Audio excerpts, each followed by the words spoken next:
Halo pecinta warung, jumpa lagi bersama channel Ninomart, channel yang selalu membahas seputar warung sembako serta perkembangan warung yang saya kelola ini. Dan kali ini saya mau berbagi cerita gitu ya, berbagi pandangan tentang bisnis warung sembako. Benarkah bisnis warung sembako itu bisnis recehan? Saksikan terus videonya sampai selesai. Ada sebagian teman-teman kita yang juga pecinta warung menganggap bahwa bisnis warung itu adalah bisnis recehan. Satu sisi saya harus akui emang itu ada benarnya juga, tetapi sisi lainnya juga itu kurang tepat juga gitu menurut saya.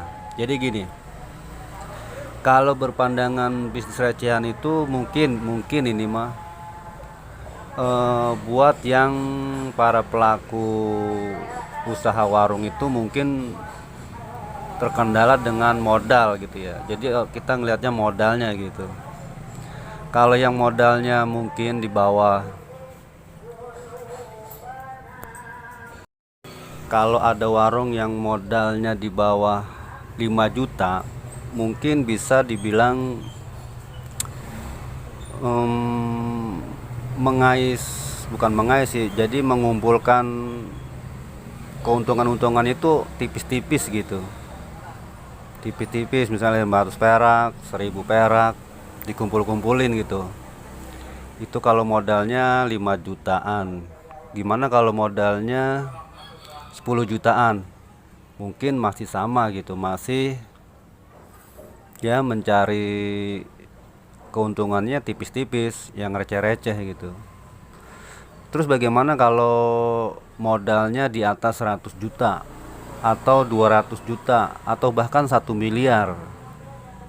Apakah masih disebut bisnis recehan? Saya rasa untuk kesitunya mungkin bukan lagi bisnis recehan, tetapi udah menjadi bisnis yang lumayan gede gitu.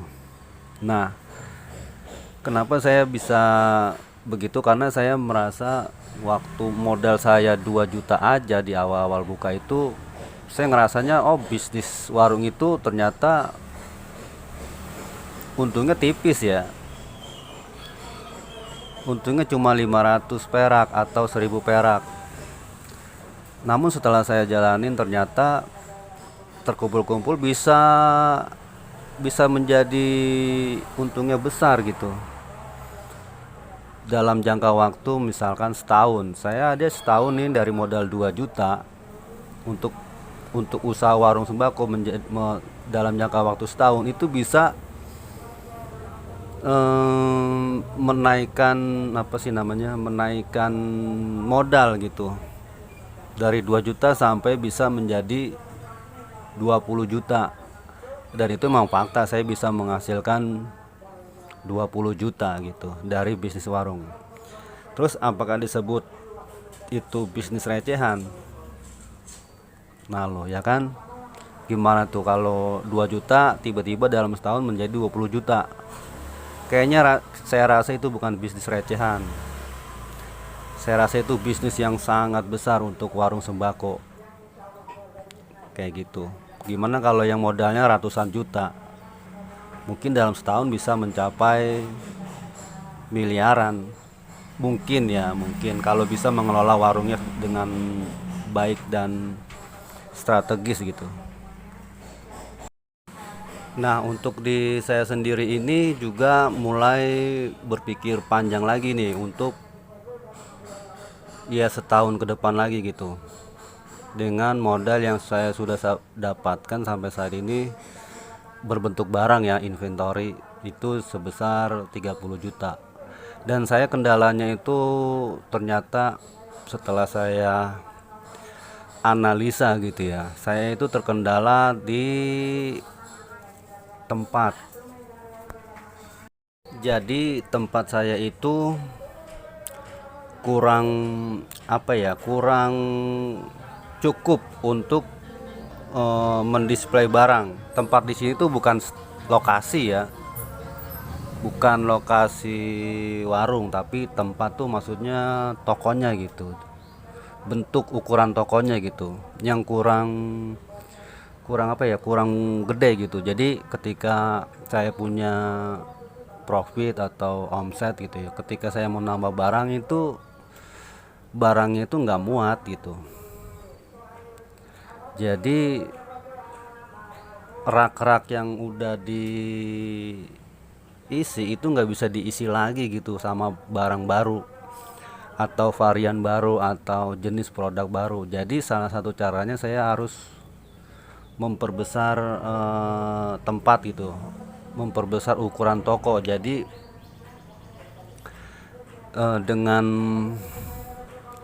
cara ini menurut saya nanti kedepannya saya mau apa sih, memperluas ukuran toko gitu. Jadi kan saya ini tokonya ini punya di belakang ini nih, di belakang warung kan ada gudang, jadi saya mau bobok itu temboknya. Jadi dengan harapan dengan memperluas toko yang ukurannya tadinya ini, ukuran toko saya itu 2,5 kali 3 gitu, 3 meter. Jadi kalau untuk menampung item barang, jenis-jenis barang itu udah nggak muat. Nah, bagaimana caranya untuk memperluas atau memperbesar toko, yaitu dengan cara saya mulai menabung gitu, menabung profit dari warung saya ini. Misalkan saya ini kan profitnya 100.000, saya ini sekarang sudah mulai menabung untuk memperlebar toko itu. Jadi sebulan itu saya mulai menabung sebulan 3 jutaan. 3 jutaan saya mulai menabung dengan cara dicicil. Misalkan saya seminggu sekali itu 500.000 bahkan lebih, tapi minimal 500.000 saya udah mulai menabung. Jadi kan omset saya 1 juta sehari, jadi kalau di presentasi 10% jadi sekitar 100.000. Jadi dalam seminggu itu dapatlah 700.000. Jadi yang 500.000 saya tabung, profitnya modalnya saya putar lagi gitu, saya putar lagi ke barang lagi. Dan itu sudah berjalan 2 bulanan saya udah jalanin, karena saya udah berpikir gitu, gimana caranya menaikkan omset tapi dengan ukuran toko yang segini-gini aja gitu. Saya pengen menaikkan omset, ternyata ya udahlah, pada saat itu saya mikir gimana caranya. Itu sekarang mulai menabung untuk bisa merenovasi warung yang saya kelola ini.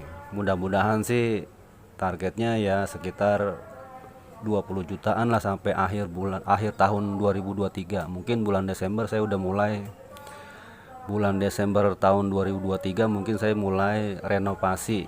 Itu targetnya ya, mungkin bisa meleset sebulan atau 2 bulan lah. Tapi mudah-mudahan sih dengan saya disiplin menabung sebulan 3 juta dari sekarang gitu, dari 2 bulan yang lalu, mudah-mudahan bisa tercapai tabungan saya untuk bisa merenovasi toko ini gitu, mudah-mudahan. Ya mungkin begitu aja video kali ini tentang bisnis warung sembako. Itu emangnya benar bisnis recehan? Menurut saya sih enggak juga ya. Bisnis sembako itu kan termasuk bisnis yang lumayan gede gitu dibandingin bisnis yang lain, menurut saya gitu ya. Misalkan bisnis apa sih, bakso atau nasi goreng, menurut saya sih bisnis sembako itu yang paling gede menurut saya ketimbang jenis usaha yang lain gitu. Oke, segini dulu videonya kali ini, semoga memahami apa yang saya maksud, dan mudah-mudahan rencana saya untuk merenovasi warung ini menjadi lebih besar semoga berjalan lancar. Saya akhiri aja video kali ini. Salam sembako Indonesia.